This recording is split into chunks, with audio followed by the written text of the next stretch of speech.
రాజేందర్ అన్న గురించి మాట్లాడితే కాంట్రవర్సీ అవుతుంది. పాట పాడితే పెద్ద యుద్ధం విపత్తే వస్తుంది తెలుసా మీకు? ఒకసారి ఒక పాట రాసిన నేను, బహుజన సంకల్పమా నిరుపేదల నేస్తమా, తలపైన కిరీటమున్న సామాన్యుల నేస్తమా, రైతన్నల మిత్రమా కూలి జనుల క్షేత్రమా, తెలంగాణ భూములకే ఆకుపచ్చ వర్ణమా, ప్రజా ఉద్యమాల నుండి ఉదయించిన కిరణమా, ప్రజాస్వామ్య విధానాల్లో వెలుగొందిన తేజమా, రాజకీయ రంగంలో నీ నడవడి సాధ్యమా, బహుజన సంకల్పమా నిరుపేదల నేస్తమా, తలపైన కిరీటమున్న సామాన్యుల నేస్తమా. విన్నారా ఈ పాట? ఈ పాట పెట్టిన పెంట తంట అంతా ఇంత కాదు, నవ్వుతాను చూసిరా. నన్ను ఇంటికి పిలిచి, తమ్మి నీకు దండం పెడతారా భయ్, ఈ పాట యూట్యూబ్ లోకి వెళ్ళి డిలీట్ చేయరని అడిగితే చెప్పిన నేను, హుజరాబాద్ లో మీరు ఉన్నప్పుడు నేను ఒక పాట రాసిన, ఒక్కొక్క అడుగు వేసి నువ్వు నడువు ఈటల రాజేందర్ అన్న గెలుపు కోసమై. ఈ పాటలో నాకేం చెప్పిండంటే, తన భూమిని వదిలి తెలంగాణ భూమి స్వేచ్ఛ కోరుకున్నవాడు ఎవరున్నారా? ఎవరు లేరు.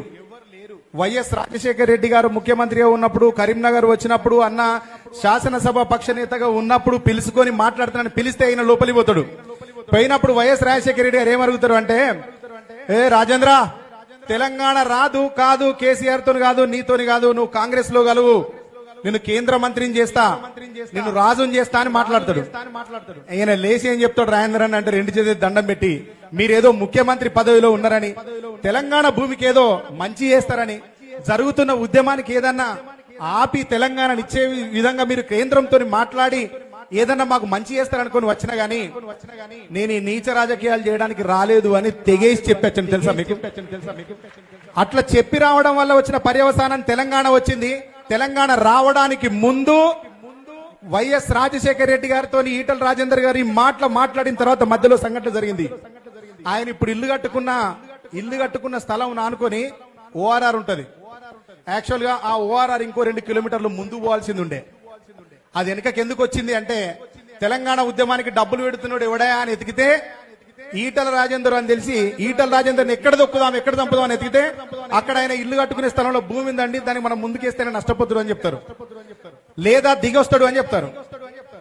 రాజేందర్ అన్న 2 కిలోమీటర్లు అవతల పోవాల్సిన భూమిని ముందుకు తెచ్చి చేసినప్పుడు పిలిపించి నువ్వు సరెండర్ గా మా పార్టీలో గలవు, మాతో చేయగలపు అంటే ఒక మాట చెప్పిండు అన్న, ప్రాణం పోయినా పర్వాలేదు గాని, ఈ భూమి పోయినా పర్వాలేదు గాని, తెలంగాణ భూమికి స్వాతంత్రం వచ్చేంత వరదాకా కాంప్రమైజ్ ఎవరి ముందు తల వంచే ప్రసక్తి లేదని చెప్పి. అందుకే నేను చెప్పిన రాజేందర్ అన్న గురించి నేను మాట్లాడాల్సి వస్తే పెద్ద కాంట్రవర్సీ అయిపోతుంది రాష్ట్రంలో. కాబట్టి రాజేందర్ అన్న గురించి ప్లాంట్ గానే నేను మాట్లాడకుండా పోయినా, కిందికి పోయినాక మా శ్రావణ్, పాటమ్మ రాంబాబు తమ్ముడు, గంగ చెల్లె, మా ఊళ్ళో మా పరివారం అంతుండే ఏమంటారు, నువ్వు రాజేందర్ అన్న గురించి మాట్లాడలేదు అంటారు. మాట్లాడితే ఇంత చరిత్ర చెప్పాల్సి వస్తుంది. ఆయనకు నాకు స్వచ్ఛందంగా ప్రత్యక్షంగా, కిషన్ అన్నకు నాకెంతుందో తెలంగాణ ఉద్యమంలో, రాజేందర్ అన్నతో కూడా నాకు అంతే ఉంది. రాజేందర్ అన్న నేను విపరీతమైన పోరాటాలు చేసినాం, విపరీతంగా అరెస్ట్లు అయినాం. మొన్నటి దాకా ఉండే రైల్వే కేసు ఉప్పల్ది ఉన్ను కాజీపేటది చెప్పు, చాలా పెద్ద చరిత్ర.